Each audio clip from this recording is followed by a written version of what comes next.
Salutations, everybody. It is Matty here today, and I know what you're thinking. I say that a lot, but I know what you're thinking this time for real. What is happening with the camera quality this week? It's been so hit or miss, and I understand your frustration perhaps. But ladies and gentlemen, quick story here. My brother has needed my camera a couple of times this week for a little project he is working on, so I've been a good younger brother and lent it to him. So I appreciate all of your patience as we go up and down the quality meter here when it comes to the video. Anyway, today we're talking about Night City Wire. Now, every single time Night City Wire comes out, I cover it. With Night City Wire number 3, I said it was a little flat. It really didn't hit me. But with Night City Wire 4, this one landed. I thought it was a great mixture of information, learning about vehicles, seeing the game in action, seeing the effort that felt authentic when it came to the sound. That's no bashing to the efforts across Cyberpunk 2077, but as I mentioned in Night City Wire number 3, it sort of feels like a little bit of PR speak sometimes.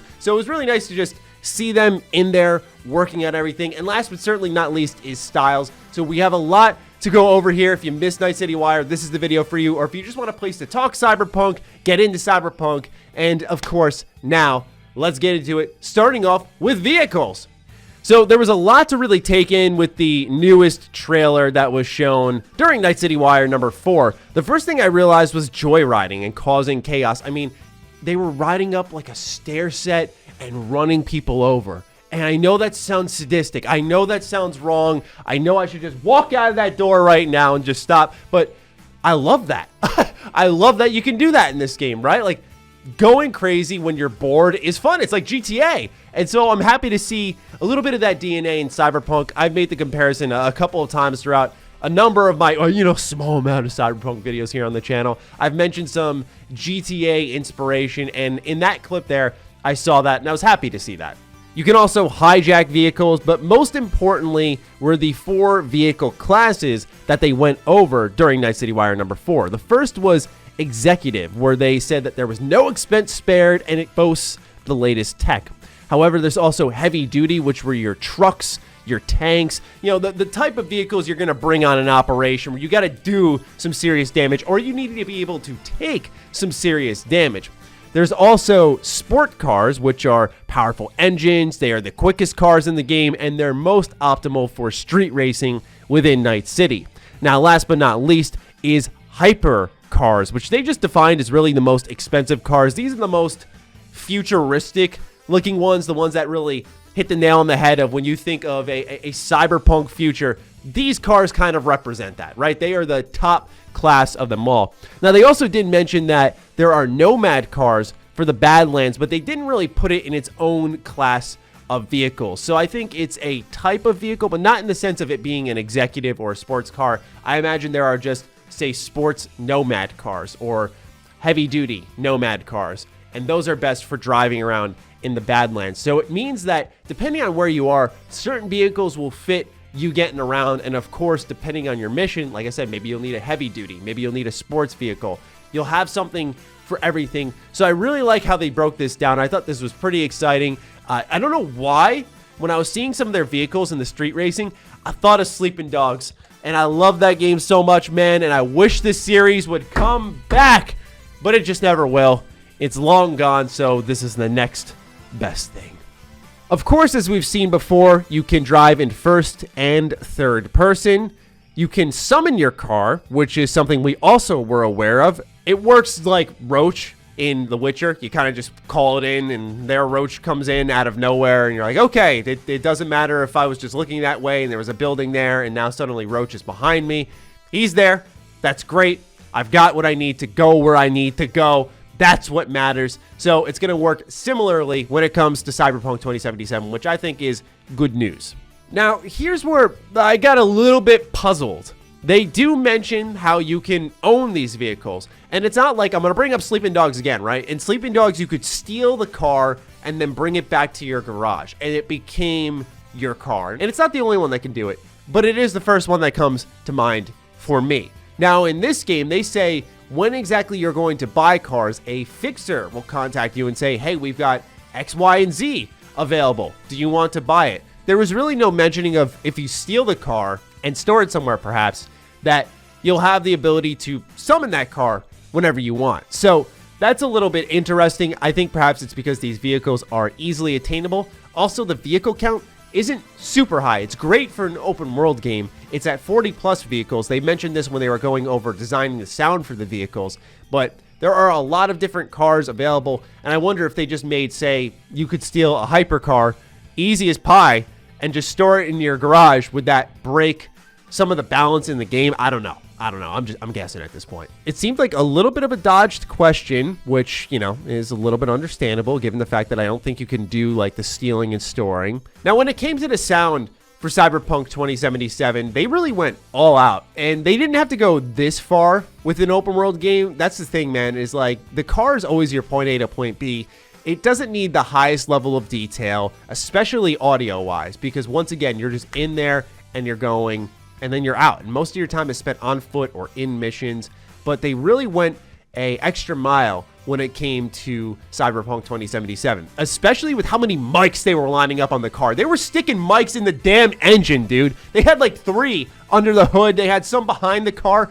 It was insane. Like, I was like, wow, they really went crazy, and they were doing this for like a number of cars, right? I said they had 40 plus cars, so they were just cycling them in and out, in and out. And that doesn't even go and cover Keanu Reeves' own company that, rather, he's a co-owner of.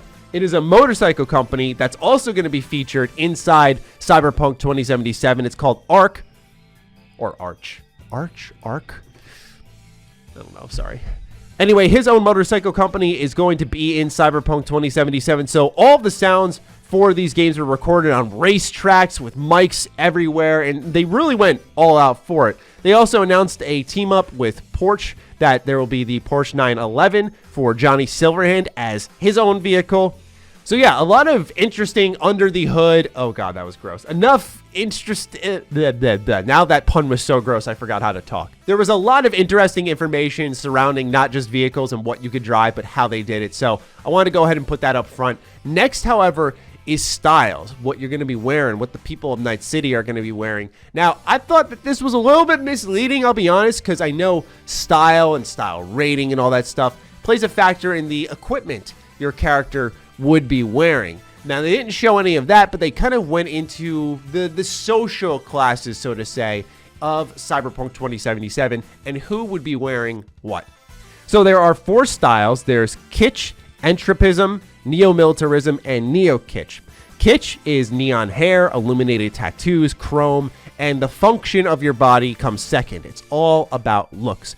Entropism is about getting the job done, and who gives a dang about looks. So these are going to be your really beefed up people who are just using like cybernetic implants to become a whole entirely different person. I'd imagine maybe the animals would be something that we would see in Cyberpunk 2077 that would be identified as entropism. There's also neo-militarism. We laid our eyes on this actually in the first ever debut of 48 minutes of gameplay for Cyberpunk 2077. The corporates will wear these. The wealthier parts of Night City will be wearing neo-militarism clothing. It's a substance over style type of approach, kind of like a almost cybernetic dress or suit wear. Like it's very different. It looks like it's almost stapled to their body, and it would be very uncomfortable, but it works. It fits well. And last but not least is neo-kitsch, which celebrities, brain dance stars, and heirs to corporate fortunes are going to be wearing. They abandoned neo-militarism, these very important famous people, and went to kitsch, but now want to bring a new look, kind of almost a hybrid, so to say, of the two. So they're very out there. They look very different, and they stand out a bunch, which would make sense because these are for, as they mentioned in the Night City Wire number 4, celebrities. So it really works out quite well. Now, last and definitely least, right? I'm not going to be generous here. Last and absolutely least is Stadia. For some of you out there who own it and plan on playing Cyberpunk there, this is your main Cyberpunk platform. Best of luck to you. You can play Cyberpunk 2077 on Stadia day one with all the other consoles. Almost forgot this thing even existed. I remember like being interested in covering it when it came out, like just buying it, messing around with it. But, you know, I don't like to just waste money a lot. And that comes from someone who likes to like open packs of cards and just play luck of the draw, right? Like, why not? But yet, Stadia is too far from me. And so that's saying something. That's saying something. But Night City Wire 4, overall, it got me excited. Maybe it was because we're so close now. We're just a mere couple of weeks out from Cyberpunk 2077 and hopefully seeing previews and review codes and write-ups and videos coming out before the launch of the game. I'm really excited to see more about it. So perhaps that's why Night City Wire number 4 did hit better for me. But I feel like it's also because it wasn't as loaded up with PR speak. I usually don't mind the boastfulness of companies. I know they're sort of reading off a script and they have to follow a certain outline, but this one felt like it was lacking that. It was just the people talking about the game they made, and it felt a lot more authentic. So sadly, this will be like one of our last Night City Wires, so I can't even say, hey, for in the future, this is how you can improve it, unless they plan on doing more after launch for post-launch support or something like that. But anyway, that's just my thoughts on it, alongside all the information that we received for Night City Wire number 4. Pretty exciting stuff. Looking forward to seeing your thoughts in the comments down below. Once again, thank you for your patience as I use this